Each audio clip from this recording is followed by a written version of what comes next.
अब बात ही बोल रहा है। अरे काहे के लिए बोल रहे हो? जब उम्र तुम्हारा कम था, तुम्हारे पिताजी 7 साल मंत्री थे और उसके बाद तुम्हारी माता 7 फिर मंत्री रही, आज तुम मुख्यमंत्री रहे। और उसके बाद क्या उस समय की स्थिति है? अगर चाहोगे तो पहले क्या था और उसके बाद से जब 20 साल हुआ, हम तो 9 महीना नहीं भी रहे, हमने दूसरे को दे दिया। और सारा का सारा बीच में 1.5 साल आप लोगों को भी किया, लेकिन आप लोग भी ठीक नहीं कर रहे थे तो छोड़ दिया। अब हम लोग जो साथ में रहे शुरू से, अब उन्हीं के साथ सब दिन रहेंगे।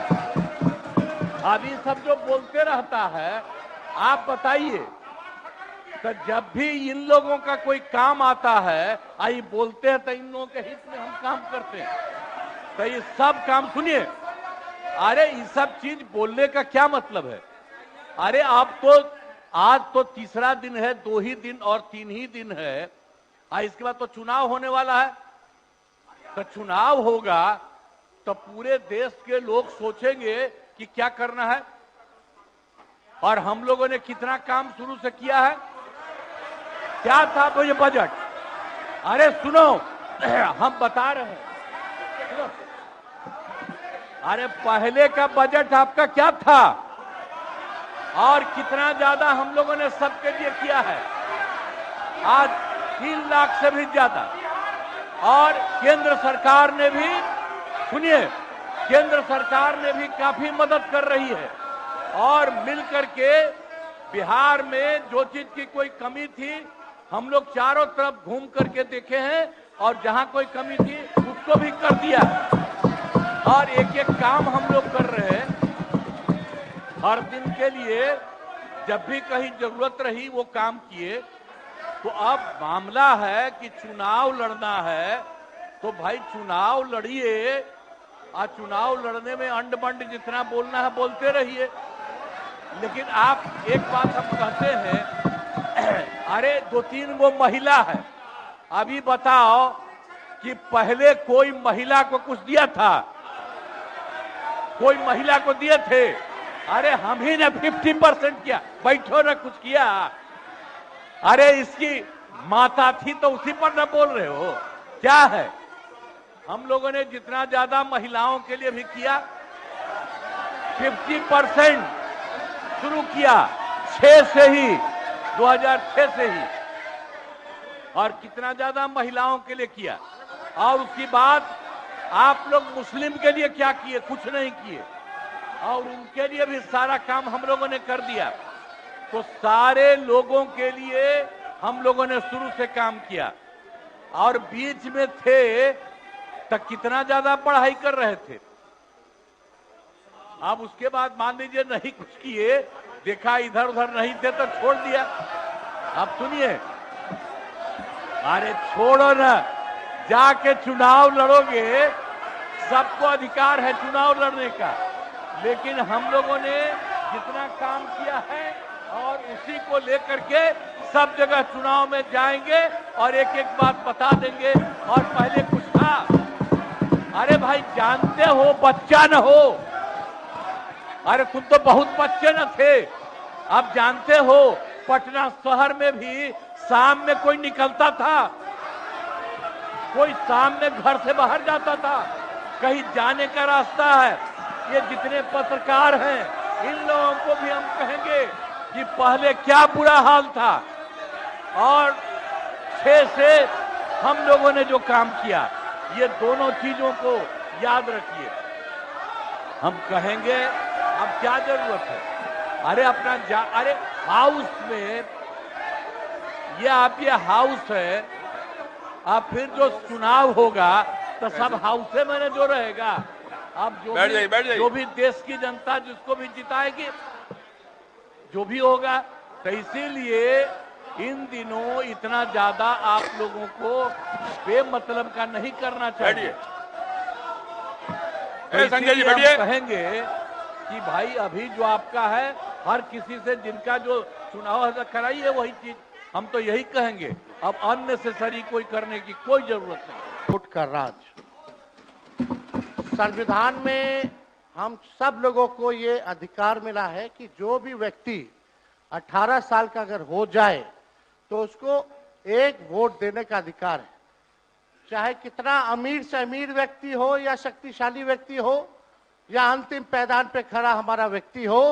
इस संविधान ने सबको इक्वल पावर दिया है, समान अधिकार दिया है। और आप जानते हैं महोदय कि हमारे एसआईआर जो प्रक्रिया हो रही है, हमको इसका विरोध नहीं है, एसआईआर का विरोध नहीं करते, लेकिन जो प्रक्रिया, जो पारदर्शिता होनी चाहिए, ईमानदारी से निष्पक्ष होकर के चुनाव आयोग को काम करना चाहिए था, वो ये काम नहीं कर रही। इसका हम इस सदन में हम खंडन करते हैं और ये सच्चाई है महोदय। मतलब चुनाव आयोग का ये कहना है कि हम जो है कंप्लेंट मिला कि बाहरी वोटर आ गए हैं या बाहर के अंदर आ गए हैं, ये उनके न्यूज के सूत्रों से मिला। शर्म की बात है कि अभी भी इतना बड़ा ड्राइव एसआईआर का चल रहा है और इलेक्शन कमिश्नर अब तक जो है प्रेस कॉन्फ्रेंस करके अपने पक्ष को नहीं रखे हैं और सूत्रों से खबर मिलती रही है। 2003 में ये ड्राइव हुआ था महोदय, जब अटल जी की सरकार थी, उस समय 1 से 2 साल लगा था इसको करने में, और अब ये जाकर के हो रहा है। यानी इन बीच में 2025 और 2003 के बीच में कई चुनाव हो गए। यानी हम मान लें कि नीतीश कुमार जी मुख्यमंत्री बने हैं तो वो फर्जी मुख्यमंत्री बने हुए हैं। अगर नीतीश मोदी जी का चुनाव हुआ तो वो फर्जी मुख्यमंत्री बने हुए, या हम जितने विधायक हम भी चुन करके आए हैं तो वो फर्जी वोटर से आए हैं। तो इसका माने क्या है महोदय? ये सवाल ज्यादा हम समय नहीं लेंगे महोदय। 4 चीजों को लेकर के हम लोगों ने सवाल जो है पूछा था। एक समय को लेकर के, अगर आपको कराना ही था तो फरवरी में एक नया लिस्ट आया था वोटर लिस्ट का। अगर आपको इतना ही कराना था, इतना ही कंप्लेंट था, तो आप लोकसभा के चुनाव के बाद आप प्रक्रिया शुरू कर देते।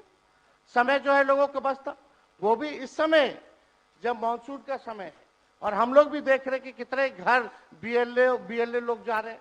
खुद ही कई डॉक्यूमेंट्री हम लोगों ने वीडियोस देखे, कई निष्पक्ष ईमानदार पत्रकारों का हम लोगों ने वीडियो देखा है कि बीएलओ जो है खुद ही फॉर्म अंगूठा मार करके साइन करके अपलोड कर रहा है। और इसमें महोदय इलेक्शन कमीशन ने डॉक्यूमेंट मांगे, 11 ऐसे डॉक्यूमेंट मांगे। पहले बता दें, डॉक्यूमेंट के मामले में चाहे मैट्रिक का हो, चाहे बर्थ सर्टिफिकेट हो, डेथ सर्टिफिकेट हो, बिहार सबसे फिसड्डी राज्य है डॉक्यूमेंट के मामले में। मात्र 2.3% जो है बिहार के लोगों के पास वो डॉक्यूमेंट है महोदय। फिर भी वो 11 ऐसा डॉक्यूमेंट मांगा जा रहा है जो गरीब के पास ही नहीं है महोदय। क्यों नहीं आधार को जोड़ा गया? आप इलेक्शन कमीशन ने आधार को लिंक किया था वोटर आईडी से ताकि डुप्लीकेसी ना हो महोदय। क्यों नहीं राशन कार्ड इंक्लूड किया जाता है? क्यों नहीं मनरेगा कार्ड यूज करने के लिए अनुमति दी गई? बल्कि ये बात सुप्रीम कोर्ट में भी मामला चल रहा है। सुप्रीम कोर्ट ने चुनाव आयोग को फटकार लगाते हुए सलाह दी कि आप आधार कार्ड यूज कीजिए, आप राशन कार्ड जो है आप इस्तेमाल करने का काम कीजिए। लेकिन इलेक्शन कमीशन सुप्रीम कोर्ट के फटकार और सलाह के बाद भी खुल के सामने आके अपनी बात को नहीं रखा। बिहार के लोग जो है बाहर पलायन करते हैं। राज्यसभा में ये हमारे सांसद द्वारा सवाल पूछा गया, लेबर मिनिस्ट्री जवाब देती है कि लगभग 3 करोड़ बिहारी रजिस्टर्ड है लेबर जो बाहर रहते हैं। तो नॉन रजिस्टर्ड को आप मिला ले तो 4.5 करोड़ जो बिहार के लोग जो है वो बाहर रहते हैं। कुछ काम के लिए जाते हैं, कुछ छोटी अवधि के लिए जाते हैं, कुछ लंबे अवधि के लिए जाते हैं, लेकिन वोट देने वो बिहारी आते हैं महोदय। अब डर है कि उन लोगों का भी जो है वोटर लिस्ट से नाम जो है महोदय कट जाएगा। और चुनाव आयोग कौन होता है? नागरिकता साबित करने वाला। ये काम भारत सरकार और गृह मंत्रालय का काम है। चुनाव आयोग का काम है निष्पक्ष चुनाव कराना। कहीं कोई कानून में अगर लिखा हो कि नागरिकता की बात है। यहाँ 2 उप मुख्यमंत्री बैठे, दोनों उप मुख्यमंत्री सूत्र के हवाले से बयानबाजी शुरू कर दिए। सुप्रीम कोर्ट में मामला अध्यक्ष महोदय चल रहा है और कल ही चुनाव आयोग ने एफिडेविट, चुनाव आयोग में हलफनामा दिया है 780 पेजों का। उस 780 पेज में कोई विदेशी, नेपाली, बांग्लादेशी, म्यांमार घुसपैठिए का कहीं भी जिक्र नहीं है, कहीं भी जिक्र नहीं है। तो आप जब इलेक्शन कमीशन नहीं मान रहा है, जब इलेक्शन कमीशन नहीं मान रहा कि कोई घुसपैठिया नहीं है, बीजेपी के 52,986 पंजीकृत बीएलए ने कभी भी विदेशी नागरिकों के मामले चुनाव आयोग के सामने नहीं उठाए।